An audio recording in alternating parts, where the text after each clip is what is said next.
আপনি হয়তো ফরিদপুরের সামান্য এক ছাত্রলীগ নেতার 2000 কোটি টাকার মালিক হওয়ার গল্প শুনেছেন, কিন্তু আজ আমরা শোনাবো পৃথিবীর সবচেয়ে গরিব প্রেসিডেন্ট হিসেবে পরিচিত উরুগুয়ের প্রেসিডেন্ট হোসে মুজিকার গল্প। প্রায় 2 লাখ বর্গ কিলোর এই দেশের প্রেসিডেন্টের কোনো মার্সিডিজ বা বিএমডব্লিউ নেই। ভক্সওয়াগনের 1987 সালের লক্কর ঝক্কর এক গাড়ি তার চলার সঙ্গী, আর এই গাড়ির মতোই সাদাসিধে তার জীবন। আপনি শুনে অবাক হবেন, এই প্রেসিডেন্টের কোনো ব্যাংক অ্যাকাউন্ট নেই। তিনি নিশ্চিন্তে নিজের জমিতে কৃষি কাজ করেন, আবার প্রেসিডেন্ট বারাক ওবামার সাথে মিটিংও করেন।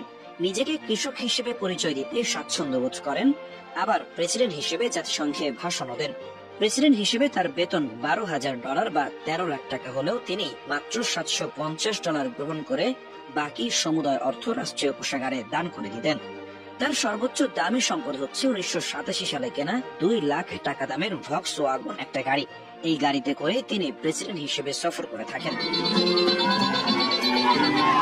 তবে এক আরব শায়েখ $10 লাখ গাড়িটি কেনার প্রস্তাব দিলে হোসে মুজিকা সেই গাড়িটি বিক্রি করে সমুদয় টাকা গরিবদের মাঝে বিলিয়ে দেওয়ার চিন্তা করছেন। নিজের সবচেয়ে মূল্যবান এই মুরির টিন মার্কা প্রিয় গাড়িটি বিক্রির সিদ্ধান্ত নেওয়ার পর সাংবাদিকদের প্রশ্নের জবাবে তিনি বলেছিলেন, গাড়ির সাথে আমার এমন কোনো চুক্তি হয়নি যে তাকে কখনো বিক্রি করা যাবে না, বরং এটার টাকায় যদি কিছু গরিব মানুষের উপকার হয় তাহলে সেটাই বরং ভালো। অবাক করা বিষয় হচ্ছে, এই পজিশনের ব্যক্তিরা শখের বশে অনেক দামি কুকুর রাখলেও হোসে মুজিকা 3 পা বিশিষ্ট একটা কুকুর পালন করেন। নিজের শখ পূরণের জন্য একটা সুস্থ 4 পাওয়ালা কুকুরের পর্যন্ত প্রয়োজন বোধ করেননি। বর্তমানে তিনি উরুগুয়ের রাজধানীর উপকণ্ঠে তার ফার্ম হাউসে বসবাস করেন। কাদামাটি অতিক্রম করে সেখানে প্রবেশ করতে হয়। ট্রাক্টর চালিয়ে ফসল উৎপাদন করে তিনি নিজের জীবিকা নির্বাহ করছেন। একটা জিনিস ভাবলে আপনি দুঃখিত হবেন, এক সময় এই ধরনের সাদাসিধা জীবন যাপন করতেন খলিফা হারুন রশিদের মতো মুসলিম খলিফাগণ।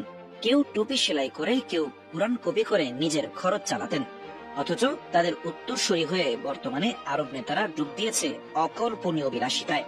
গাজার মানুষেরা যখন গরুর মতো ঘাস খেয়ে ইফতার করছে, তখন আরবরা খাবার অপচয় আর বিলাসিতার নির্লজ্জ প্রতিযোগিতায় লিপ্ত হয়েছে, যেখানে বাংলাদেশও কোনো অংশে পিছিয়ে নেই। অমুসলিম হয়েও হোসে মুজিকার মতো প্রেসিডেন্টদের এই ধরনের সরল জীবন আমাদের মুসলিম নেতাদের জন্য রীতিমতো লজ্জার বিষয়।